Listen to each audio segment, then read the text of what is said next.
การเฮ็ดเจดีย์ได้อันนี้คือเจดีย์จอมเจดีย์ได้นี่จอมเจดีย์วัดบ้านอ่างคำล่ะนี่พาเฮ็ดพาสร้างโดยหลวงพ่อนบได้คักก็ได้ข้าเจ้าเฮ็ดอย่างนี้คนงานเพิ่นก็มีถึง11เนาะเอาเล็กน้อย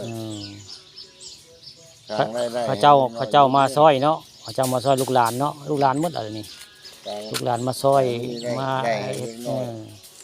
าทำบุญทำทานก็ได้บุญได้ทานนำเนาะมาสร้างเจดีย์น้ำดีพระเจ้าเฮ็ดเจดีย์สร้างเจดีย์อันนี้ยาวสูงเท่าไรอันนี้เจดีย์ตัวมีตัวเหลี่ยมๆนี่ทั้งหมด19 เมตรเนาะ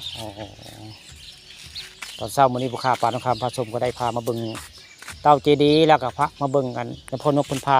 ลูกหลานเฮ็ดได้เฮ็ดอันเต้าเจดีย์ล่ะนี่เจ้าเจดีย์วัดอ่างคำล่ะนี่เฮ็ดจอมเจดีย์ไว้ไงเอาลวดนี่มามัดแล้วก็ปูนมาโอบเนาะเนี่ยพ่อเนาะดูบริที่เนาะบ่ที่บ่ได้เอาแบบบ่ได้มันเอาปูนมาโปะค่อยปาดแจงเลยบัดนี้ให้ปูนอยู่แล้วเฮาก็เอาปูนฉาบมาแจงเฮ็ดแบบนี้เนาะผู้ค้าแล้วเข้าใจว่าเจดีย์เรื่องโมเมนต์เนาะโมเมนต์เนาะเอาแบบนี้ได้บัดนี้แท้ๆบ้านเฮาแท้ๆเฮานี่มึงได้มีแบบนี้โอ้พระอันนี้คืออันนี้พระกับโค้งนี่ล่ะโอ้เฮ็ดคือกันเนี่ยเนาะเฮ็ดคือโค้งเอานี่ใช่กับโป๊ะแล้วก็มาแต่งเอาเด้อบัดนี้มาฉาบแต่งเอา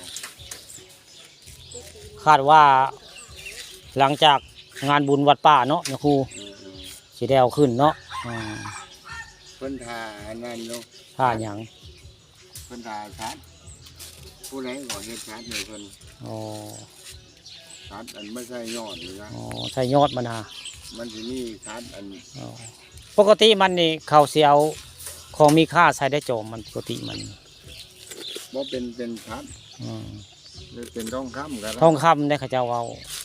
ได้ยินเขาเอาท้ายนอกฟ้าแม้ที่บอลยังพ่อแต่เขาว่าเขาใส่ทองคำหลายป่าเติบได้เขาวัดป่าโบสถ์วัดป่าเลยนี่เขาว่าได้ยังบ่เห็นรอยวัดปกโตจอมโบสถ์วัดป่ามีข้าเจ้าเขาใส่อยู่ได้สูงนะเขาว่าได้หอยฟังอันนี้ผู้จ้าข้าเขาจะไม่โมเมนต์หรอกให้เขาว่าเพราะว่าเฮ็ดอันนี้ต้องมีนะข้าเจ้าเอาต้องมีนะไม่มากก็น้อยเนาะเป็นของมีค่าว่าง่ายใส่ในของสูงที่สูงว่าง่ายอันนี้ก็ผู้ข้าก็เอามาจาเนาะเรื่องเต้าเจดีย์วัดบ้านอ่างคำล่ะนี่แรงบันดาลใจของยคู่ไก่แล้วก็ยพ่อนบได้เป็นผู้สร้างผู้แปลง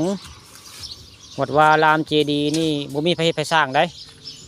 มียคู่ไก่กับยพ่อนบนี่แหละเป็นผู้สร้างผู้แปลงประวัติตอนยังเป็นคนเนาะนี่ว่าชาตินี้เราได้สร้างได้แปลงเต้าเจดีย์น้ำดีบ่มีไปเฮ็ดได้เป็นสัญลักษณ์อนุสรณ์ไว้เนาะยพ่อเนาะตอนมีชีวิตอยู่เนาะในชาตินี้ตายไปเขาก็ยังเล่าขานอยู่ได้ว่าผู้ใดเหตุเขาก็ว่ายพ่อนบอันกูบาไก่ศิลาตีได้กระตามก็ต้องมีหลักฐานนะนี่แล้วที่น้อยวันนี้เขาก็เล่าหมดเลยนี่ที่น้อยรุ่นหนึ่งเขาก็เชื่อว่าเขาเท่ากับเขาก็เชื่อว่านี่ละผู้เหตุกับยังพ่อละนี่เหตุอันเต้าเหตุอันจอมเต้ากะนี่ละผู้มันเล็กนะคุยให้ลูกหลานฟังเนาะเนี่ยพ่อนี่แหละจะว่าเรื่องราวเนาะเรื่องเต้าเจดีย์หลังเจ้ามื้อนี้ผู้ค้าปลาทองคำผสมเนาะเอาเรื่องจริงผ่านจอมาให้เบิ่งให้ชมเรื่องเต้าเจดีย์วัดบ้านอ่างคำสร้างโดยแรงบันดาลใจของครูบาไก่ครับยพ่อนบ